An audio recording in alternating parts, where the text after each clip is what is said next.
Yo quiero variar Adelante, doctora. un poco, digamos que hoy traje un enfoque distinto, em, porque me Ujú, parece muy importante, ya que estamos hablando de la Academia Mexicana de Medicina Dental del Sueño, pues traer esto porque es un tema que muy poco hablamos. Pues digamos que desde la neurociencia hay muchos puntos para abordar el bruxismo. Entonces hoy quise traerles algo que me parece bien interesante, que es respirar bien para prevenir el bruxismo del sueño. Por aquí llegaron mis visitantes. Vamos a ti, mi amor, estoy en una charla. Cierra la puerta, porfa, tesoro, bienvenidos, gracias. bienvenidos. Ya la extrañan. Entonces, vamos a hablar de respirar bien para prevenir el bruxismo del sueño en niños y hoy nos vamos a enfocar en el sueño, en bruxismo del sueño.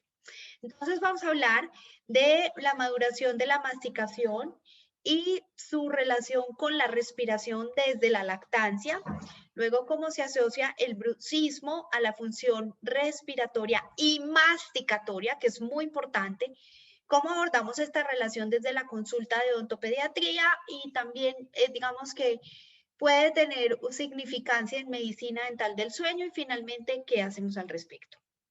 Entonces, hablemos de maduración de las funciones de masticación y de respiración desde la lactancia. Eh, Como ustedes pueden ver, durante la lactancia hay muchos músculos que se mueven. Estamos hablando de cerca de 34 músculos donde no son exclusivamente los masticatorios.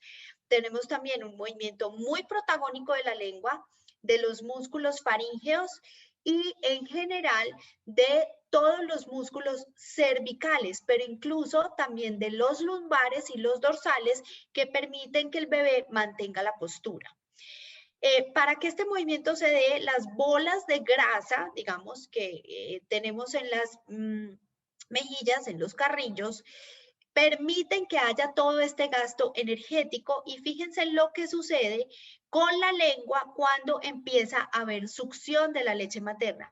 Fíjense ese peristaltismo que hace la lengua y cómo ayuda a que el velo del paladar y la epiglotis puedan hacer el selle para separar la vía faríngea de la vía laríngea, ¿sí? Entonces, este peristaltismo permite que el bebé vaya entrenando su postura de la lengua, que debe ser completamente adosada al paladar y no la punta de la lengua en rugas palatinas, como por lo menos a mí me enseñaron en la facultad e incluso en el posgrado, sino en completamente adosada al paladar y casi que la lengua generando un festoneado de todos los cervix, de los molares, de los incisivos, de los caninos. Es completamente adosada la posición en reposo y esa posición es inducida por la lactancia materna. En cambio, observen lo que pasa con el biberón. Fíjense que la lengua del bebé incluso alcanza a salir por debajo del chupo.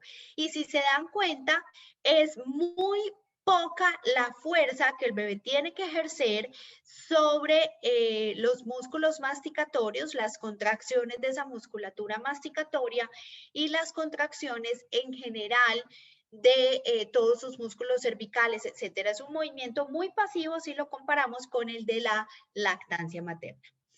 De hecho, fíjense que este es un estudio comparativo del crecimiento craneofacial dependiendo del tipo de lactancia que se haya recibido, el de la lactancia materna o el de la lactancia con biberón. Y fíjense que encontraron mayor altura facial posterior en la lactancia materna, menor altura facial inferior a anterior en la lactancia materna. Esto nos está hablando tanto la mayor altura facial posterior como la menor altura facial inferior a anterior, nos está hablando de un crecimiento horizontal. Si me ven a mí en el video, es un crecimiento que va en contra de las manecillas del reloj. y me habla de un crecimiento anterior, lo cual también es apoyado por un menor ángulo de la mandíbula en la lactancia materna, en el grupo de lactancia materna, y un mayor tamaño del arco maxilar, que es el que contiene el arco mandibular. Ahora, las diferencias, si miramos en dimensiones de longitud, las diferencias son de 1 milímetro. Y hablamos entonces si esas diferencias son clínicamente significativas.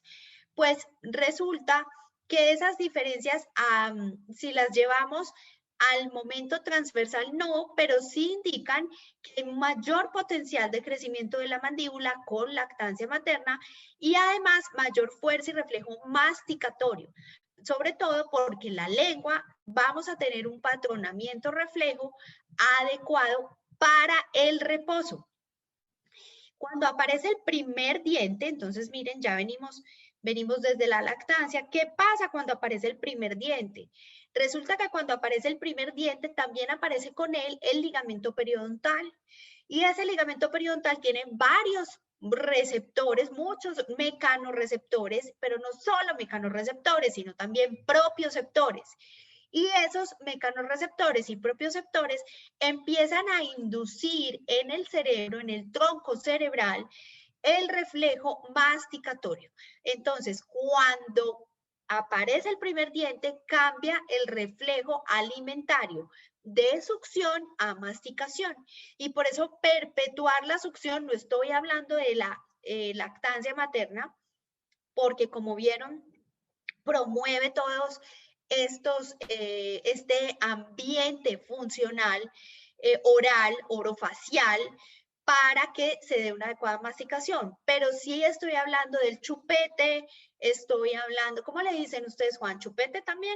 Nosotros le decimos chupo, en realidad, no chupete. El chupo. Chupón. Ok, el chupón. Cuando perpetuamos El el chupete biberón. también. Ok, el chupete, el biberón, etcétera. Lo que estamos haciendo es inhibiendo un poco para que funcione ese ligamento periodontal y para que se dé ese cambio de reflejo alimentario de la succión a la masticación. Y esto entonces me va a retrasar el potencial masticatorio y va a hacer que todo esto que les acabo de mostrar del potencial de crecimiento mandibular, el potencial de crecimiento del arco superior, pero sobre todo de la postura de la lengua, vaya siendo retrasado e inhibido. Me encanta una frase de mi amiga Marisa Santos, argentina, que dice, cuando el niño te llega de 6 años con un trastorno masticatorio o de la deglución, etcétera, el niño está jubilado. O sea, ya tenemos que desaprender para volver a aprender.